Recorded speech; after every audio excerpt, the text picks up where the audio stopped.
కన్యగా సుమారు 10వ శతాబ్దంలో జన్మనెత్తి దేవాలయాలలో వైశ్యుల ఆరాధ్య దేవతగా కులదైవంగా పూజింపబడుతోన్న శ్రీ వాసవి కన్యకా పరమేశ్వరి సాక్షాత్తు అంబిక స్వరూపమంటారు. వాసవి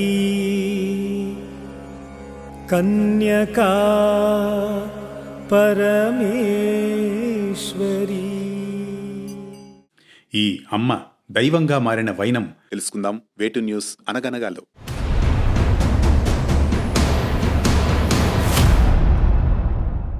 ఆంధ్రప్రదేశ్ రాష్ట్రంలోని పశ్చిమ గోదావరి జిల్లా పెనుగొండలో సుమారు 10వ శతాబ్దంలో కుసుమశ్రేష్ఠి దంపతుల కుమార్తె వాసవి అనే కన్య. వాసవి గొప్ప గుణవంతురాలే కాక సౌందర్యవతి కూడా. ఆమె ముగ్ధమోహన సౌందర్యం ఎవరినైనా ఆశ్చర్యచకితుల్ని చేసేది. ఇలా ఉండగా ఒకనాడు ఆనాటి రాజు విష్ణువర్ధనుడు వాసవిని చూడడం, ఆమె అందాన్ని మోహించడం జరుగుతాయి. తాను వాసవిని పెళ్లి చేసుకుంటానని ఆమె తండ్రితో చెప్పగా అందుకు ఆయనతో పాటు వైశ్యులెవరూ కూడా అందుకు అంగీకరించారు. దాంతో ఆగ్రహించిన రాజు మొత్తం ఊరినే నాశనం చేసేందుకు సిద్ధమవుతాడు. రాజుతో వాసవి వివాహాన్ని వ్యతిరేకించినా రాజును మాత్రం ఎదిరించలేకపోతారు. అలాగని వాసవికి రాజుతో వివాహం జరిపించేందుకు ససేమిరా అంటారు.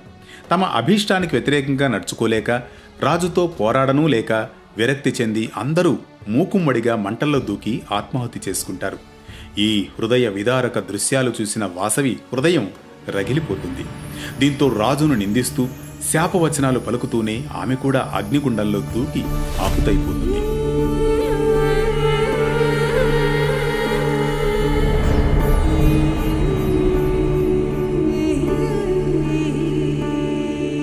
తరువాత పెనుగొండలో అప్పటికే ఉన్న మహిషాసురమర్దిని ఆలయంలో అమ్మవారి రూపంలో వాసవి దర్శనమిస్తుంది. అదే ప్రసిద్ధ వాసవి కన్యకా పరమేశ్వరి ఆలయంగా నేటికి దర్శనమిస్తుంది. వైశ్యుల కుల గౌరవం కాపాడడం కోసం అగ్ని ప్రవేశం చేసి ఆత్మత్యాగం చేసిన తల్లి వాసవీదేవి. వంశ ప్రతిష్ఠ కోసం కన్యగానే ఆత్మాహుతికి సిద్ధపడిన త్యాగ నిరతి ఆమెది. ఆనాడు జరిగిన యథార్థ గాథకు సాక్షిభూతంగా నేటికి కొన్ని వందల ఏళ్లుగా కనిపిస్తుంది పెనుగొండలోని అగ్నిగుండం.